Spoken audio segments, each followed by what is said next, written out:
చేస్తారా?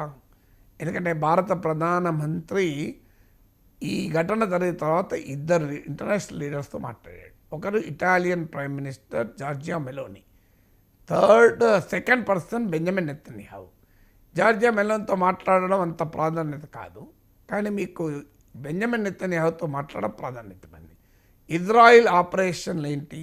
Israel operation మీరు కనుక గమనిస్తే ఇజ్రాయిల్ టార్గెటెడ్ కిల్లింగ్స్ చేస్తుంది. అంటే మీకు మీకు Hasan Nasrallah, Hezbollah commander chief, అతను ఉన్న ప్లేస్లో బీరుట్ పరిసరాల్లో శివార్ ప్రాంతాల్లో ఆ యొక్క స్పెసిఫిక్ ప్రిసైజ్ ఇంటెలిజెన్స్ సమాచారంతో కరెక్ట్గా హసన్ నస్రుల్లానే అటాక్ చేసింది.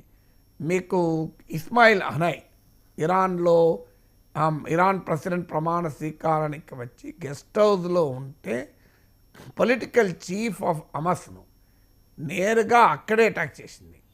సో ఇది ఇజ్రాయెల్ తరహా ఆపరేషన్.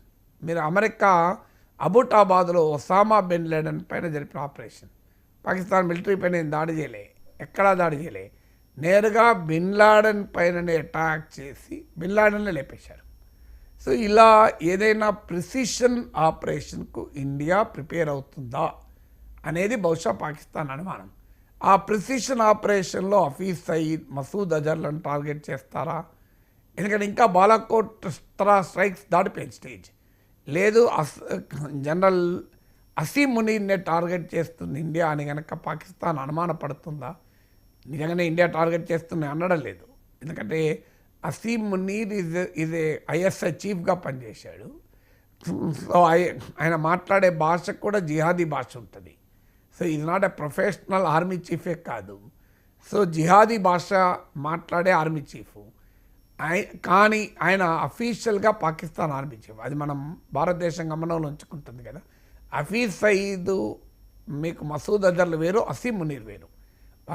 వాళ్ళ అందరి భాష ఒకటే ఉండవచ్చు, కానీ అధికారిక పొజిషన్లో దేశ ఆర్మీ చీఫ్గా ఉన్నప్పుడు అతన్ని టార్గెట్ చేయడం అంటే మామూలు విషయం కాదు. అది ఎక్కడి దాకా వెళ్తుంది అనేది చెప్పలేము. ఇజ్రాయెల్ మిడిల్ ఈస్ట్లో జరిపిన ఆపరేషన్ వేరు. ఇప్పుడు అమెరికా మీకు ఇరాన్ ఆర్మీలో చాలా కీలకమైన వ్యక్తి ఉన్న సొలమనీని అంతం చేసింది. సో ఇరాక్లో ఆయన ఉన్న సమయంలో ఎయిర్పోర్ట్లో దిగుతుంటే, ఎయిర్పోర్ట్లో ఉండగా అమెరికన్ టార్గెట్ చేసి జనరల్ సొలమనీ, ఆయన ఇరాన్లో చాలా కీలక మిలిటరీ నాయకుడు, అతను అంతం చేసింది. సో అలాంటి ఆపరేషన్స్ ఇండియో పాక్లో ఎక్కడ మనం గతంలో చూడలేదు. మరి అలాంటి ఆపరేషన్కి ఏమైనా ఇండియా ప్రిపేర్ అవుతుంది, అసీం మునీర్ పైన అటాక్ చేస్తుంది అనే అనుమానం ఏమైనా పాకిస్తాన్ కలిగిందా? అందుకే ఆయనను సేఫ్ హైడౌట్స్కు పంపించారా? ఆయనను బంకర్లో దాచిపెట్టారా? లేకుంటే న్యూట్రల్ కంట్రీకి పంపించారా? చెప్పలేం. దాంతోపాటు ఈ పరిస్థితి ఉద్రిక్తంగా మారి చేజారిపోతే ఇది పాకిస్తాన్ బ్లేమ్ అయ్యే పరిస్థితి వస్తే ఇంటర్నేషనల్గా పాకిస్తాన్ మీద ఒత్తిడి పెరిగితే ఇది మా తప్పు కాదు, అసీం మునీర్ తప్పు, ఇది పాకిస్తాన్ తప్పు కాదు అని స్కేప్ గోట్లను కూడా వెతుకుంటారు. బలిపశువులుగా అసీం మునీర్ని బలిపశువు అయినా పాక్ ప్రభుత్వం చేయదలుచుకుందా? సో ఇది మా తప్పే కాదు, పాకిస్తాన్ ప్రభుత్వము తప్పు కాదు. ఇప్పటిదాకా నాన్ స్టేట్ యాక్టర్స్ అంటున్నారు. ఇప్పుడు ఆర్మీ చీఫ్ని ఏమైనా బలిపశువు చేస్తారా? ఇవన్నీ క్వశ్చన్సే, నోబడీ నోస్ ద ఆన్సర్.